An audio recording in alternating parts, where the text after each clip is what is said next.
Students, تو ابھی ہم بات کریں گے کہ کمپریہنشن کرتے ہوئے سوالات کیسے لکھے جاتے ہیں۔ سوالات کو احتیاط سے آپ پڑھیں اور دیے گئے جو پیراگراف ہے اس میں سے جو بات کی نشاندہی جوابات کی جو ہے نشاندہی کریں کہ آپ کویشچنس پڑھیں گے۔ پہلے تو آپ پیراگراف کو آپ ریڈنگ کریں گے، اسکمنگ کریں گے، اسکیننگ کریں گے، اسے کمپریہینڈ کریں گے۔ تو کمپریہنشن کا مطلب ہوتا ہے فہم، تفہیم، یعنی آپ اسے ایک ایک پوائنٹ کو آپ کھنگالیں گے تو آپ کو ہر چیز اس کا جو ویژن ہے وہ کلیئر ہو جائے گا۔ جواب جو ہے وہ اسی ٹینس میں لکھیں جس ٹینس کے اندر سوال پوچھا گیا ہے۔ اگر وہ پریزنٹ میں سوال پوچھا گیا تو آپ پریزنٹ ڈیفینیٹ میں جواب دیں، اگر پاسٹ میں پوچھا گیا تو آپ پاسٹ ڈیفینیٹ میں جواب دیں۔ سوال کا جو جواب ہے وہ مختصر ہونا چاہیے، وہ بھی کنسائز فارم کے اندر ہونا چاہیے۔ یہ نہیں کہ شارٹ فارم میں کویشچن پوچھا گیا تو آپ اس کا آنسر جو ہے وہ بہت لینتھی کر دیں۔ اپنے جواب میں صرف ہاں یا نہ میں جواب نہ دیں کہ اگر ایک کویشچن پوچھا گیا ہے آپ نے جسٹ اسے یس لکھ سکتے ہیں یا نو لکھ سکتے ہیں، تو ایسی نہیں، اس کے ساتھ آپ تھوڑا سا ڈیٹیل میں ایک سینٹینس جو ہے آپ اس کو ایڈ ضرور کریں۔ آپ کا جواب جو ہے وہ کمپلیٹ ہونا چاہیے اور ایک اچھی طرح سے آرگنائزڈ فارم میں ہونا چاہیے، کوہیرنس فارم میں ہونا چاہیے، اس کا ایک کنسیپٹ کلیئر ہونا چاہیے، اسے منظم فارم کے اندر جو ہے وہ ہونا چاہیے۔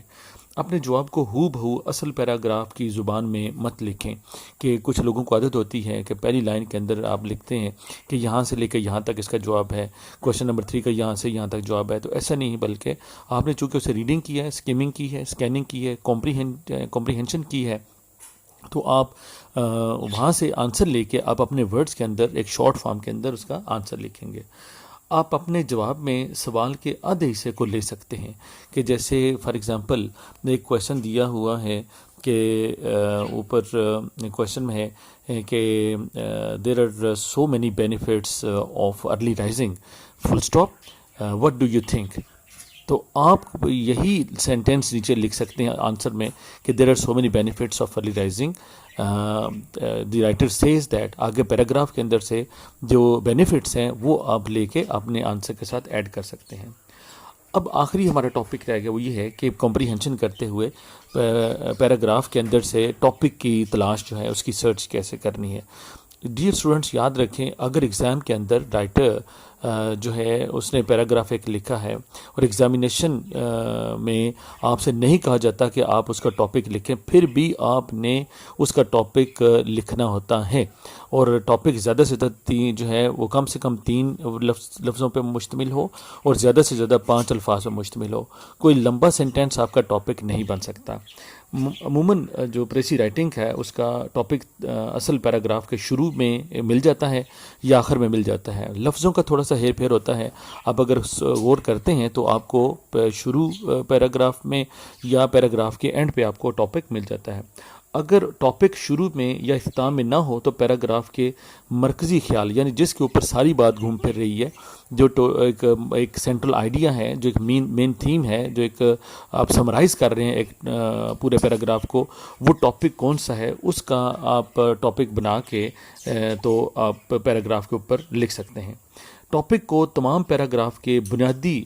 مرکزی خیال یعنی سینٹرل آئیڈیا ہے اس کی نشاندہی کرنی چاہیے۔ ایسا نہ ہو کہ آپ کا ٹاپک کچھ اور ہو، پیراگراف کچھ اور کہہ رہا ہو، آپ کا ٹاپک آپ نے کچھ اور پرسیو کیا ہے لیکن پیراگراف کے اینڈ پہ بات کچھ ہو رہی ہے یا پیراگراف کے شروع میں بات کچھ ہو رہی ہے۔ تو ایگزام میں جو ٹاپک ہے وہ ضرور لکھیں، چاہے اس کے بارے میں نہ بھی پوچھا گیا ہو، اور ٹاپک جو ہے وہ شارٹ فارم کے اندر اور ریلیونٹ ہونا چاہیے، درست آپ کا ٹاپک جو ہے وہ ہونا چاہیے۔ تو اسٹوڈنٹس، یہ تھا کمپریہنشن اور پریسی رائٹنگ کا میں نے آپ کو انٹروڈکشن دیا، اور اس کا میں نے پریسی رائٹنگ کا آپ کو مقصد میں نے بتایا، اور پھر آپ کو میں نے کمپریہنشن کے ٹاپک کی تلاش کے بارے میں بتایا آپ کو، پھر میں نے کمپریہنشن لکھنے کے جو ہے وہ کچھ پرنسپلز آپ کو بتائے، پھر میں نے آپ کو بتایا کہ کویشچن جو ہیں ان کے آنسرز کیسے لکھنے ہیں، کس فارم کے اندر، کس ٹینس کے اندر، کس لینتھ کے اندر لکھنے ہیں، کیا ان کا کوہیرنس ہونا چاہیے یا نہیں ہونا چاہیے، کیا ایگزام میں جو ہے وہ آنسرز لکھتے ہوئے پیراگراف کے اندر سے سیم ٹو سیم آنسر لینے ہیں یا اپنے اپنے ورڈز میں لینے ہیں۔ پھر آخری چیز آپ کو میں نے بتائی کہ کمپریہنشن میں جو ٹاپک ہے اس کی تلاش آپ نے کیسی کرنی ہے، اور اس کا جو ہے وہ سینٹرل آئیڈیا کیا ہوتا ہے، مین تھیم اس کا کیا ہوتا ہے، یا اس کی سمری جو ہے اس کی امپورٹنس کیا ہے، اور پھر ایگزام میں اگر نہ بھی پوچھا جائے، نہ کہا جائے، تو پھر بھی آپ نے پیراگراف جو ہے اس کا ٹاپک ضرور لکھنا ہے. تو آئی ہوپ اسٹوڈنٹس کہ آپ ان پوائنٹس کو مد نظر رکھتے ہوئے آپ کو انڈرسٹینڈنگ ہوگی کہ کمپریہنشن جو ہے وہ کیا ہوتی ہے اور پریسی رائٹنگ جو ہے وہ کیا ہوتی ہے. Thank you very much.